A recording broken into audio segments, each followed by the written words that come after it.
প্রথমেই একটা important clarification, এই মুহূর্তে আমার শরীরের অবস্থা এতটাই খারাপ যে আমার শরীর আমাকে বলছে ভাই তুই একটু শুয়ে থাক। যেহেতু ফ্লগ বানানোর নেশা আছে তাই চলো ফিরে যাই দুদিন আগে, যখন শরীরটা আমার এতটা বিরুদ্ধে ছিল না। যতটা পারছি ততটা আমি একটু ফানি হিসেবে দেওয়ার চেষ্টা করছি ভয়েস। ঘুম থেকে উঠে সকালবেলা জানালার দিকে তাকিয়ে এমন ভাবে বসেছিলাম যেন জীবনে একটা নেটফ্লিক্স ডকুমেন্টারি চলছে। তারপর একটু হাঁটাহাঁটি করলাম, হাঁটলে নাকি মন ভালো হয়। আমার ক্ষেত্রে মন ভালো হয়নি, শুধু এক জায়গা থেকে আরেক জায়গায় গেছি। তারপর ভাবলাম জীবন যখন গোছাতে পারছি না, অন্তত ঘরটাই গোছাই। অনেস্টলি আমাকে যদি কেউ একদিন টেডিল্যান্ডে নিয়ে গিয়ে ছেড়ে দেয়, আমি কিন্তু খালি হাতে ফিরবো না। আমি বলবো ভাই সুটকেস দাও, আমার ফ্যামিলি বাড়িতে অপেক্ষা করছে। পর গেলাম শুটের জায়গায়। এখন নতুন কিছু গাছপালা অ্যাড করেছি কারণ ব্র্যান্ড ব্রিফ এসেছে। আরো একটু ন্যাচারাল, আর একটু অ্যাস্থেটিক, আর একটু ফ্রেশ। মানে বুঝতেই পারছো, গাছ লাগানো এখন আমার জব ডেসক্রিপশনের মধ্যে পড়ে গেছে।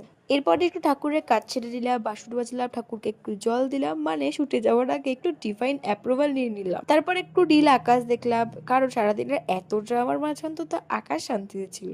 তারপর শুরু হলো রিটেক, একবার, দুবার, 10 বার। আমি অনেস্টলি একটা সময় ক্যামেরাকে বলছিলাম তুই কি আমাকে পছন্দ করিস না? সে ব্র্যান্ড বললো একটু চেঞ্জ করা যাবে একটু। ভাই আমি এতক্ষণ একটা সিন পুরো মুখস্থ করে বলে দিতে পারি।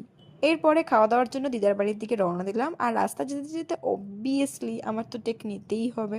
একরকম পথ, দুরকম পথ, 3 রকম পদ। আমার পেট বলছে আর না, কিন্তু আমার চোখ বলছে উই ক্যান ফিক্স দ্যাট। বিকেলে দিদি আর ওর স্টুডেন্টদের পড়াশোনা দেখছিলাম। আমারও পড়াশোনা ছিল, কিন্তু ক্লাসে যাওয়ার কথা মনে পড়লে আমার ভেতরের মানুষটা রিজাইন লেটার লিখতে শুরু করে দেয়।